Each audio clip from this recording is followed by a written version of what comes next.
السلام علیکم، آپ لاہور ٹی وی کی خصوصی نشریات دیکھ رہے ہیں۔ ختم نبوت کے حوالے سے یہ کاروان لاہور سے اسلام آباد تک چلا اور آج 7واں دن ہے۔ حکومت کیا کر رہی ہے؟ حکومت کے کیا کوئی وزیر یہاں آئے ہیں، کوئی مذاکرات کرنے آئے ہیں؟ علامہ خادم حسین رضوی صاحب ویل چیئر پر لاہور داتا نگر سے اسلام آباد مارچ کرنے آئے ہیں ختم نبوت کے حوالے سے، اور ان کا کیا پوری امت مسلمہ کے لیے پیغام ہے، وہ کیا چیز ہے جو یہ ان کے مطالبات حکومت نہیں مان رہی؟ ختم نبوت کے حوالے سے یہ ہزاروں کی تعداد میں لوگ بیٹھے ہیں، یہ آخر کیا چاہتے ہیں، ان کا مقصد کیا ہے، ان کے مقاصد کیا ہے، بات کرنے جا رہے ہیں۔ اور یہ وہ شخصیت ہیں جو پاکستان بھر میں، دنیا بھر میں ختم نبوت کے حوالے سے بہت ساری ان کی خدمات ہیں، لیکن اس وقت موجودہ ٹھنڈ بھی ہے، سردی بھی ہے، اس ماحول کے اندر غلامان رسول کا ٹھاٹھے مارتا ہوا سمندر بھی ہے، اور یہ بزرگ احباب یہاں تشریف فرما ہے۔ آخر خادم حسین رضوی صاحب حکومت سے کیا مطالبہ کرتے ہیں، آئیے بات کرتے ہیں۔ السلام علیکم جی وعلیکم علامہ صاحب، ایک تو بہت شکریہ آپ کے وقت کا، ہمیں آپ نے وقت دیا، اور ہزاروں کی تعداد میں لاہور داتا کے نگر سے آپ چلے، اور کارواں کے اندر ایک ہی نعرہ ہے، ختم نبوت تاجدار ختم نبوت، تاجدار ختم نبوت۔ کیا کہنا چاہیں گے آپ؟ جی بسم اللہ الرحمن الرحیم۔ تمام دنیا کے علماء، مشائخ، حضور کے غلام ہمارے ساتھ کھڑے ہیں۔ جن لوگوں نے حلف نامے کے اندر غلط کام کیا ہے ان لوگوں کو بے نقاب کیا جائے، باہر لایا جائے، یہ تو کوئی بڑا مسئلہ نہیں ہے، لیکن انہوں نے بنا لیا تو پھر ہم نے بھی اپنا بنا لیا ہے کہ ہماری دو ہی باتیں، اب یا پھر ہم اپنی جان جو ہے وہ اللہ رسول کے حوالے کر دیں گے، یا گرفتاری دے دیں گے، یا پھر زید حامد کو باہر آنا پڑے گا، اور جتنی بھی سازیاں ان کو بے نقاب کر کے قراروا کی سزا دی جائے گی۔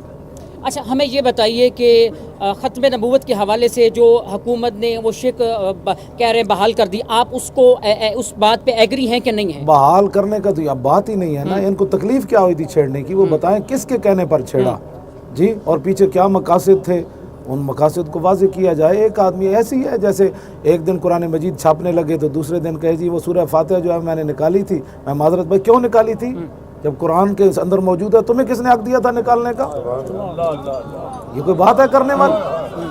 ہاں جی، یہ پورا قرآن چھاپ رہا تھا اور سورہ فاتحہ کو اس کو سمجھ ہی نہیں آئی۔ اس کا مطلب یہ ہے کہ پیچھے بہت بڑی سازش ہے، اور پاکستان کے اندر یہ سازش ہوئی ہے، امریکہ میں کوئی ہوئی ہوتی، باہر تو ہم کہتے جی وہاں یہود و نصارہ دشمنان اسلام موجود ہیں، پاکستان کی بنیاد ہی لا الہ الا اللہ محمد رسول اللہ پر ہے، اور یہ ختم نبوت کے معاملہ میں صحابہ نے سب سے بڑی قربانی دی ہے۔ کسی جنگ میں 1200 صحابہ شہید نہیں ہوئے، لیکن مسلمہ کذاب کے خلاف جب جنگ کرنے گئے تو 1200 صحابہ شہید ہوئے، جن میں سے 700 حافظ اور قاری صحابہ تھے۔ اچھا، ہمیں یہ بتائیے کہ الیکٹرانک میڈیا کی طرف سے آپ کو کور نہیں کیا جا رہا، ہزاروں کی تعداد میں غلامان رسول بیٹھے ہیں اور بہت کم ایکسیس ہے میڈیا کے حوالے سے، آپ کوئی گلہ ہے، کوئی شکوہ ہے آپ کا میڈیا کے حوالے سے، کیا کہنا چاہیں گے؟ میں تو کبھی بھی شکوہ نہیں کیا، ہم جن کا کام کر رہے ہیں وہ ہمیں دیکھ رہے ہیں۔ توجہ، یہ وہ عورتوں کے جسم دکھائیں جی، عورتوں کو تھرتھراتا ہوا دکھائیں، ان کے جسم، ان کے ڈانس دکھائیں، حشر کو ہوگا یہ معلوم کہ جیتا کون اور ہارا۔ اور اگر کیونکہ ہم بھی اس بات کا دل و جان سے کہتے ہیں، آج لے ان کی پناہ، آج مدد مانگ ان سے، کل نہ مانیں گے قیامت میں پھر مان گیا، تو نوجوان اس وقت آپ کو دیکھ رہے ہیں الیکٹرانک میڈیا کے ذریعے بھی، اور آپ کے جو سوشل میڈیا ہے، پوری دنیا کے اندر آپ کی ویڈیوز ہیں، آپ کے خطابات ہیں، بہت خوبصورت پیغام آپ دے رہے ہیں ختم نبوت کے حوالے سے۔ نوجوانوں کو کیا میسج دیں گے اس وقت آپ کے اس دھرنے میں، کس طرح شرکت فرمائیں؟ جوانوں کو یہی پیغام ہے، جوانوں کو سوزے جگر بخش دے، میرا عشق میری نظر بخش دے، یہی پیغام ہے۔ سمجھے اقبال یہی تو گیا کہ روتا روتا کہ وہ مسلمان ہے کہ مرگ از وے بلرزت جہاں گردیدام و اورا ندیدام۔ اقبال کہتا ہے میں پوری دنیا پھرا، مجھے ایسا مسلمان نظر نہیں آیا جسے موت دیکھ کر پیچھے سہم گئی ہو، لیکن اب اس دھرنے میں آپ دیکھ رہے ہیں یہ سارے نوجوان جو موت کو آتا ہوا دیکھ کر بھی اتنے جمپ لگا کر کہتے ہیں حضور یہ بھی کوئی بات ہے کہ آپ کے ختم نبوت پر حملہ ہو اور ہم جوانیاں لیے پھرتے ہوں۔ اب ہر بندہ اپنی جان ہاتھ پر لے کر آ گیا ہے، بس انہیں جانا انہیں مانا، نہ رکھا غیر سے کام۔ سردی شدید ہے، بہت شدید سردی ہے، آپ اپنی ویل چیئر پہ سٹل بیٹھے ہوئے ہیں، ہم کئی دنوں سے اس کو کور کر رہے ہیں، آ رہے ہیں یہاں پر، اور آپ سٹل بیٹھے ہیں، کچھ احساس طبیعت میں کچھ ملال ہے کیا؟ ذرا بھی نہیں ہے، اتنی خوشی ہے کہ مجھے وہ عام حالات میں اتنی خوشی نہیں ہوتی، اس لیے کہ صحابہ تو اصولی چڑھتے ہوئے جب انہوں نے کہا کہ اب کیا کہتے ہو، فرمایا اب بھی تو مزہ آیا، سمجھ آئی۔ غازی عبدالقیوم صاحب کو وکیلوں نے کہا تھا جب انہوں نے پیرا دیا تھا کراچی میں کہ کہہ دے مجھے اس دن ٹینشن تھی, مجھے ہوش نہیں تھا, میں ہزارے سے روٹی کمانے آیا تھا تو مجھے دیہڑی نہیں ملی اس لیے میں نے بندہ مار دیا. تو تاریخی جملہ کہا تھا غازی عبدالقیوم نے, وکیلوں زندگی میں ایک ہی دن تو ہوش کا آیا, باقی تو ایسی بے ہوشی گزری. یہی تو دن ہے جو رسول اللہ کی خاطر ہم بسر کر رہے ہیں. اور آپ حیران ہوں گے کہ رات آپ اگر دیکھیں کہ کئی جوانوں کے پاس صرف ایک چادر گرم معمولی سی, وہ اس فرش پر ایسے سوئے ہوتے ہیں جیسے بادشاہ تخت پر بھی ایسے نہیں بیٹھے ہوتے.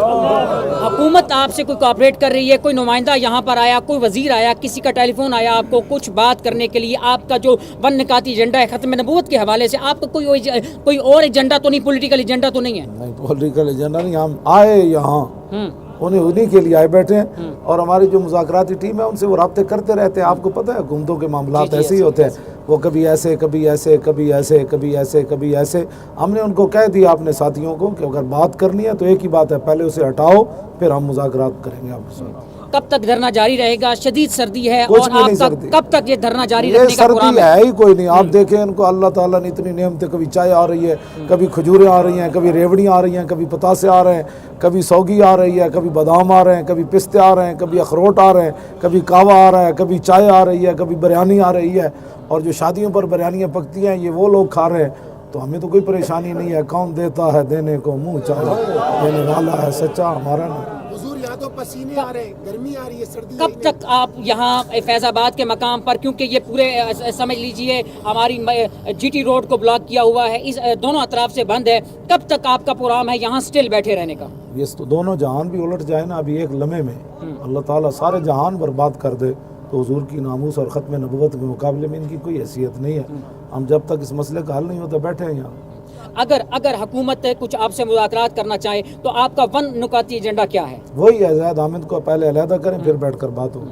ناظرین, یہ استعفے کا مطالبہ کر رہے ہیں علامہ خادم حسین رضوی صاحب, اور زید حامد کو فارغ کیا جائے, پھر ہم حکومت سے مذاکرات بھی کریں گے. میں دو چیزیں بنیادی سوال کر رہا ہوں علامہ خادم حسین رضوی صاحب کی, ان کی زندگی کے حوالے سے کچھ ہمیں سوشل میڈیا پہ بھی لوگوں نے ایکسیس کیا ہے, ہم ان سے پوچھتے ہیں. آپ کا ایک بنیادی سوال جی علامہ صاحب, میں کیونکہ خود ذاتی طور پہ بھی آپ کا ہم مداح ہیں کہ سرکار دو عالم نبی کریم صلی اللہ علیہ وآلہ وسلم کی بارگاہ کے اندر آپ نے اپنے خطابات میں بھی کہا کہ مدینہ شریف کے لیے زیارات کے لیے جانا چاہیے بہت سارے, لیکن آپ ابھی تک نہیں گئے. کیا آپ کا وہی سٹانس ہے کہ میں کس منہ سے سرکار کی بارگاہ میں جاؤں؟ جی میری یہی ہے ابھی تک, یہی کہ میرے آقا فرمائیں کہ لوگوں نے میری فلمیں بنائی تم نے کیا کی, لوگوں نے میرے ڈرامے بنائے تم نے کیا کیا, قرآن 400 بلگرام بیس پر لوگوں نے امریکی فوجی نے پاؤں کے نیچے پھینکے, تم نے کیا کیا.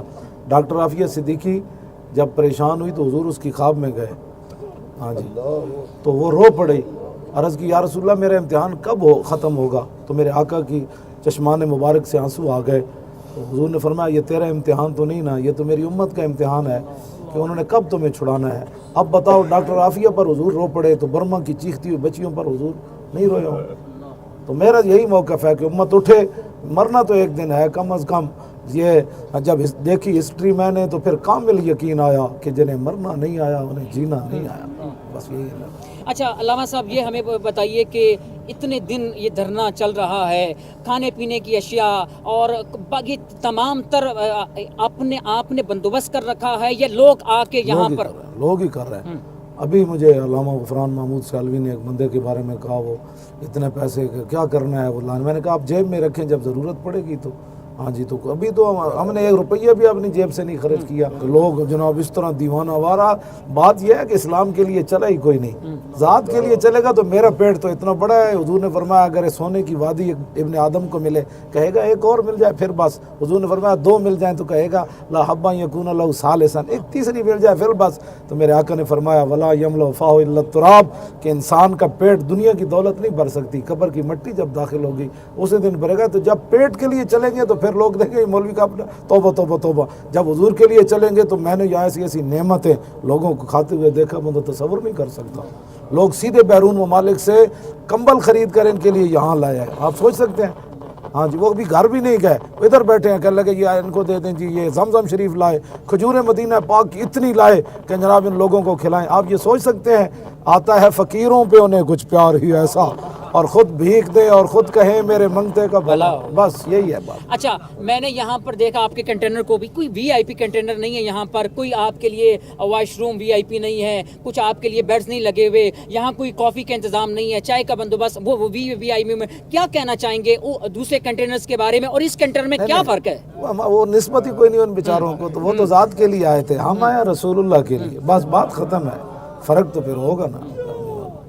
ادھر ایک چادر سفید لگی ہوئی ہے، وہی میری ایک چارپائی بچھی ہوئی ہے، میں جب سونا ہوتا ہے تو وہاں سو جاتا ہوں، بس اتنی بات۔ بس آخری سوال ہے کہ یہ کنٹینر کے نیچے علیحدہ کنٹینر نہیں ہے، یہی نیچے ایک چارپائی بچھی ہوئی ہے، یہ سب اوپر بیٹھے ہوتے ہیں، میں وہ نیچے بس وضو کرتا ہوں تھوڑی دیر، کمر سیدھی کر کے پھر آ جاتا ہوں۔ بنیادی سوال جو آخری سوال ہے کہ یہ سارا جو اس وقت معاملات چل رہے ہیں، اگر کوئی نہ کوئی شخص آپ کے پاس آتا ہے حکومتی نمائندہ، تو پہلا بنیادی آپ کا وہی ایجنڈا ہے کہ زاہد حامد کو فارغ کیا جائے۔ سامنے بتا دیا یہ بات بالکل واضح طور پر، شورا نے فیصلہ کیا، 17 رکنی ہماری شورا ہے، ٹھیک ہو، سب نے بیک زبان ہو کر، کسی نے کوئی اختلاف نہیں کیا کہ ایک ہی ایجنڈا ہے، یا تو ہم شہید ہو جائیں یا گرفتار ہو جائیں یا پھر اس کو ہٹایا جائے۔ آپ اپنے پاک فوج کے لیے کیا پیغام دیں گے؟ پاک فوج کے لیے یہی ہے کہ پاکستان کی بقا، سلامتی، آپ کی عزت، آبرو، یہ صرف رسول اللہ کی وجہ سے ہے، اور آپ ان کی عزت پر پیرا دیں، اور ان بدماشوں کو کہیں کہ کیوں ملک کے اندر فساد مچانا چاہتے۔ بدماشی انہوں نے کیا تو فوج کا کام ہے، جب ڈنڈا ان کے پاس ہے تو بدماش کو ماریں، بدماش کو مارنا ان کا کام ہے۔ جب فوج کے خلاف کوئی زرداری نے 2 بات کی تو 3 سال بیچارہ باہر روتا رہا، تو معافی مانگ کر آیا نا فوج سے، فوج کے خلاف بات ہوئی تو فوج اتنی جناب وہ پاورفل ہے، تو حضور کی ختم نبوت پر حملہ ہوا تو فوج نے تو پہلے بیان دے دیا ہے کہ حضور کی ناموس پر اور ختم نبوت پر فوج کبھی بھی سمجھوتا نہ کیا ہے، نہ کر رہی ہے، نہ کبھی کرے گی۔ فوج کا بیان تو پہلے آ گیا ہے، لہٰذا فوج خود جو ہے ان لوگوں کو کہے کہ بھائی آپ نے یہ غلط کیا ہے، لہٰذا مولویوں کا مطالبہ صحیح ہے۔ جنرل الیکشن آ رہا ہے 2018 میں، اس حوالے سے تحریک لبیک یا رسول اللہ صلی اللہ علیہ وآلہ وسلم پاکستان کی کیا سٹرگل ہے، محنت ہے، کیا کاوشیں ہیں؟ جنرل الیکشن میں آپ کسی کے ساتھ اتحاد کریں گے؟ بہت ساری مذہبی تنظیمات اکٹھی ہو رہی ہیں، متحدہ مجلس عمل بہار ہو رہی ہے، آپ کسی کا اپنا اتحاد کریں گے؟ سارے ایک دفعہ سارے متحد ہو جائیں، پھر دیکھیں گے انشاءاللہ، پھر جو ہے نا میدان لگے گا، ستم کر ادھرا ہنر آزمائے، تو حکومتی چمچکیری دکھا، ہم محمد عربی کی غلامی دکھائیں۔ بس آخری سوال آپ کے وقت کا بہت شکریہ۔ یہ جو آپ کے چہرے پہ شادمانی ہے، مسکراہٹ ہے، یہ سٹل 20 گھنٹے آپ بیٹھے رہتے ہیں اس ویل چیئر پر، اس میں کچھ راز ہے، اس میں کیا بات ہے؟ ہمارے ناظرین کو لازمی بتائیے۔ یہ گل وچ ہو رہے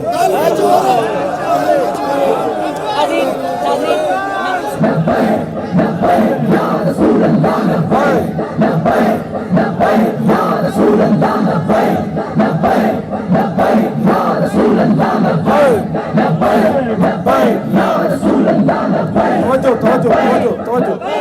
اب جس کام کے لیے ہم آئے بیٹھے ہیں وہ ذرا نعرہ لگائے، تاجدار ختم نبوت، تاجدار ختم نبوت، تاجدار ختم نبوت، آیا آیا دین آیا، دین آیا، آیا آیا،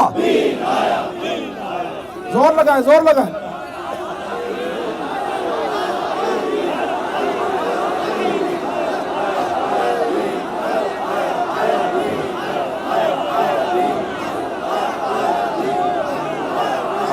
آیا دین آیا، آیا آیا۔ پاکستان کا مطلب کیا؟ دستور ریاست کیا ہوگا؟ ہزاروں کی تعداد میں، سینکڑوں کی تعداد میں لوگ ہیں، اور ہر طرف سے ایک ہی صدا آ رہی ہے، لبیک لبیک لبیک کی صدا، یا رسول اللہ کی صدائیں بلند ہو رہی ہیں، اور ہر طرف سے یہی آواز آ رہی ہے، تاجدار ختم نبوت زندہ باد، تاجدار ختم نبوت زندہ باد۔ اور علامہ خادم حسین رضوی صاحب اپنے ورکرز کو، غلامان رسول کو چارج کیے بیٹھے ہیں، اور ان کے لب پہ بھی یہی صدا ہے، تاجدار ختم نبوت زندہ باد۔